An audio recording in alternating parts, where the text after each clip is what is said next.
بات چل رہی تھی، اللہ تعالیٰ ایمان والوں کے دوست ہیں۔ اللہ تعالیٰ فرماتے ہیں اللہ تعالیٰ تمام ایمان والوں کے دوست، اور دوستی کا معیار وہی ہمیں خود قائم کرنا ہے کہ ہم کتنی زیادہ اللہ تعالیٰ کی دوستی میں آگے بڑھتے ہیں۔ کہتے ہیں کہ فلاں کو بھی نوکری مل گئی، فلاں کو بھی نوکری ہمارے ہاں افسوس کا مقام ہے کہ 20-25 ہزار سے شروع ہوتی ہے، حالانکہ ان بڑے لوگوں کی جیب خرچی بھی 20 ہزار میں پوری نہیں ہوتی۔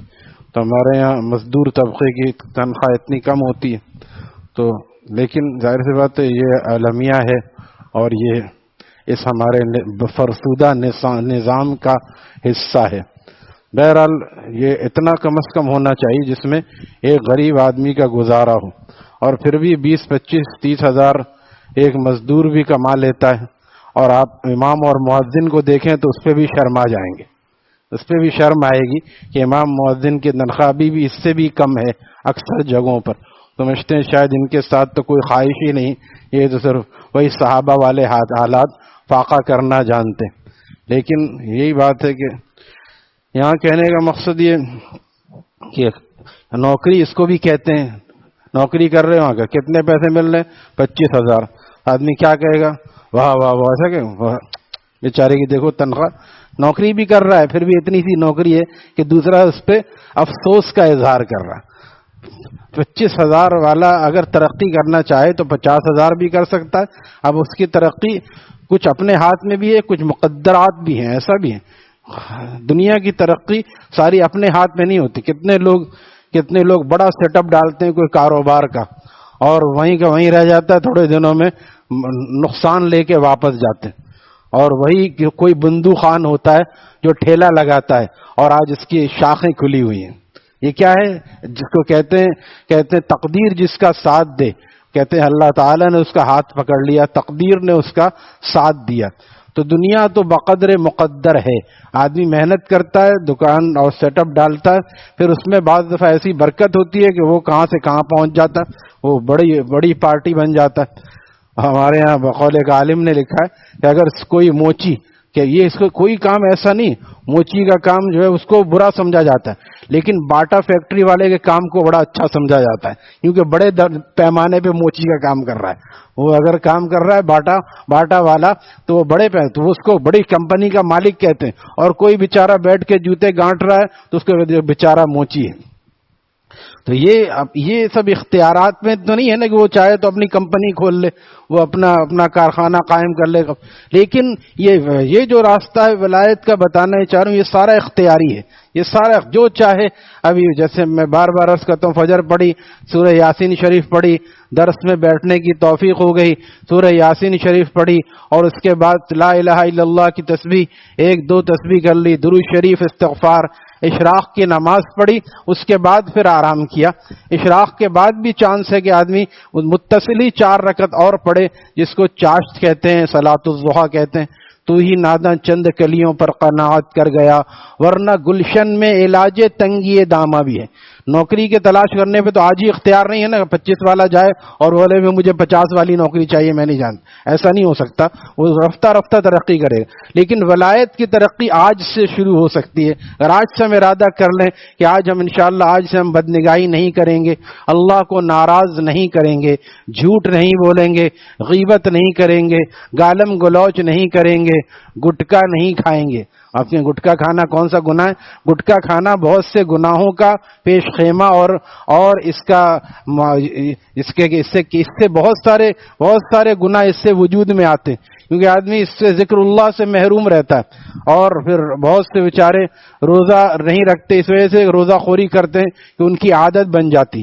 تو ایسی عادتوں کو، ایسی بری عادتوں کو بھی چھوڑ دینا چاہیے، تھوڑی سی ہمت۔ ابھی ہمارے ایک دوست ماشاءاللہ انہوں نے پچھلے دنوں ہمت کی، اب ماشاءاللہ کئی دن، ہفتے سے زیادہ ہو گئے کہ وہ بظاہر دیکھنے میں ان کا چہرہ روزے دار کی طرح لگتا ہے، جیسے یعنی نشہ نہ کرنے کی وجہ سے چہرہ روزے دار کی طرح لگتا ہے۔ کچھ دن ایسا لگتا ہے، آدمی اس کے مقابلے میں چائے پی لے، سونف کھا لے، ایسی چیز آہستہ آہستہ کر کے وہ چیز چھوٹ جاتی ہے۔ لیکن اگر آدمی ارادہ اور ہمت کرے اسی طرح گناہ کا بھی نشہ ہوتا ہے، جس طرح یہ نشہ ہے نا، گناہ کا بھی نشہ ہے، ارے اس کے بغیر کیسے ہوگا؟ موبائل میں اگر ہم ادھر ادھر ٹائم پاس نہیں کریں گے، غلط جگہ پہ نہیں جائیں گے تو دن کیسے کٹے گا؟ دن ذکر اللہ میں کٹے گا، درود شریف میں اور استغفار میں کٹے گا، قرآن کریم کی تلاوت کی توفیق ہوگی، قرآن کریم کی تلاوت کی۔ تو آج بھی جو آدمی چاہے وہ ولایت وہ عالیہ کا مقام حاصل کر سکتا ہے، اس میں یہ سب اختیاری ہے، سب اختیاری ہے، اور دنیا اختیاری نہیں ہے۔ وہاں پہ آدمی چاہے کہ سب دکان تو وہ کھول سکتا ہے، گاہک کہاں سے لائے گا؟ گاہک بھیجنا تو مقدرات ہیں، اللہ تعالیٰ جس کو چاہتے ہیں رزق میں خوب برکت عطا فرما دیتے ہیں، خوب رزق کو وسیع کر دیتے ہیں۔ اللہ یبسط الرزق لمن یشاء ویقدر، اللہ یبسط الرزق، جس کو چاہتے ہیں رزق کو خوب اس میں بسط یعنی پھیلاؤ دیتے ہیں، خوب بڑھوتری ہوتی ہے اس میں، ویقدر، اور جس کے لیے چاہتے ہیں اس کو مقدر کر دیتے ہیں، یعنی بالکل محدود کر دیتے ہیں۔ اگر یہ نظام نہ ہو تو ہر آدمی لینڈ لارڈ ہو، دوسرا آدمی اس کو کام والا کہاں ملے؟ ہر آدمی دکان کھول کے بیٹھے تو گاہک کہاں سے آئے؟ ہر آدمی سیٹ بن جائے تو پھر مزدور کہاں سے ملے؟ یہ اللہ تعالیٰ کی تقسیم ہے، دنیا اس تقسیم کی محتاج ہے، لیکن اللہ یہ نہیں ہے کہ اگر سب لوگ ولی اللہ ہو جائیں تو پھر گناہ گار کہاں سے لائے جائیں گے؟ سب لوگ ہو کے تو دیکھیں ولی اللہ، حالات تبدیل ہو جائیں گے انشاءاللہ۔ ولی اللہ اگر سب لوگ ہو جائیں تو اللہ تعالیٰ کی کرسی کم نہیں ہے۔ ہر آدمی کے لیے جنت بھی پیدا کی گئی ہے، دوزخ بھی پیدا کی گئی، اب وہ اپنے اعمال سے یہاں سے بناتا ہے۔ بقول اقبال کے کہ عمل سے زندگی بنتی ہے جنت بھی جہنم بھی، یہ خاکی اپنی فطرت میں نہ نوری ہے نہ ناری ہے، عمل سے زندگی بنتی ہے۔ تو جو آج ارادہ کر لے، یہی ہے کہ اللہ ولی الذین آمنوا یخرجہم، اللہ تعالیٰ خود فرمائے ہم ان کو نکالتے ہیں۔ اب نماز شروع کر دی نا، اب یہ باتیں سنی، اب وہ نکلنے کا راستہ تو مل رہا ہے۔ اب یہ ہماری کمزوری ہے کہ ہم اس میں کتنی تاخیر کرتے ہیں، بہت سے لوگ اسی سوچنے میں برسوں لگ جاتے ہیں، اور پھر کیا ہوتا ہے کہ تھوڑا سا آگے پیچھے ہوئے، نوکری ایسی لگ گئی، کام ایسا آ گیا، نمازیں بھی گئی، جو آگے بڑھے تھے وہ بھی پیچھے ہٹ گئے۔ ابھی کل ایک دوست ملے کہیں پر، یہاں آتے تھے، کیا ہوا خیریت؟ کہ ہاں نوکری ہی نہیں لگی تو یہاں تھوڑا زیادہ آ رہے تھے، جب نوکری لگ گئی، ایسی نوکری لگی ہے کہ رات 12-1 بجے سوتا ہوں، فجر کی نماز بھی نہیں مل رہی، یعنی کام ایسا لگ گیا، جب رزق مل گیا تو رزاق کو بھی بھول گئے، فجر بھی گئی، جب رزق نہیں مل رہا تھا تو نیک مجلسوں میں آ رہے تھے اور ذکر کی مجلس میں آ رہے تھے، جب نوکری مل گئی تو فجر کی نماز بھی گئی۔ یہ ہمارا شکرانہ ہے، دیکھیے یہ شکرانہ ہے۔ تو یہ سب ہمارا اختیاری ہے کہ اگر ہم آج آگے نہیں بڑھے تو کل کو ہو سکتا ہے کہ یہ توفیق چھن جائے اور بجائے آگے بڑھنے کے پیچھے ہٹ جائیں۔ تو اللہ ولی الذین آمنوا یخرجہم من الظلمات الی النور، اللہ تعالیٰ اپنے پیاروں کو پھر جب ایمان والا ہو جاتا ہے تو ان کو اندھیروں سے نکالتا ہے۔ اب دیکھیے اندھیرے جمع ہیں، گناہ کتنے جمع ہیں، کتنے قسم کے گناہ ہیں، اس کو گننا احاطہ کرنا دشوار ہے۔ 100 سال پہلے موبائل کے گناہ کا کوئی تصور تھا؟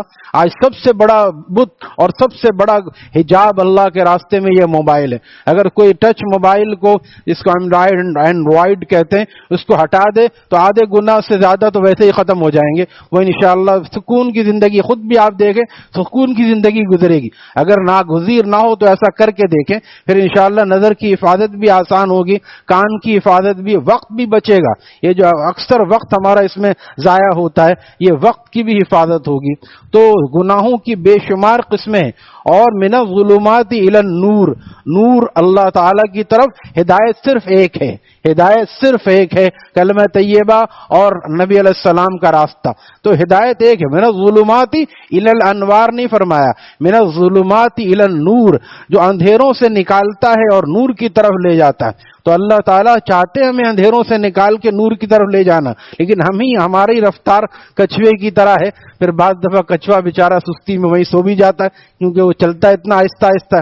تو ہمیں تھوڑی سی تیزی دکھانی ہوگی اس راستے میں، تاکہ ہو سکتا ہے کہ ہماری وجہ سے صرف ہم نہیں، ہمارے ساتھی، ہمارے گھر والے، ہمارا خاندان، یہ پورا ہمارا انتظار کر رہا ہے۔ جب ہم کامل تقوی پہ آئیں گے تو انشاءاللہ یہ غیر کامل بے نمازی بنے گا اور نمازی پرہیزگار بنے گا۔ پھر پیچھے سے جو کافر اسلام میں داخل ہوگا، یہ جو ہم سنتے رہتے ہیں اور سن کے سنیں، یہی ہم نے پیچھے والوں کا راستہ روکا ہوا ہے۔ ہم اگر آگے بڑھیں گے، پیچھے والے لوگ خود منتظر ہیں، وہ دیکھ رہے ہیں کہ یہ نماز بھی پڑھتا ہے، پریشان یہ بھی رہتا ہے، نماز بھی پڑھتا ہے، داڑھی بھی کٹاتا ہے، نماز بھی پڑھتا ہے، موبائل میں بھی لگا رہتا ہے۔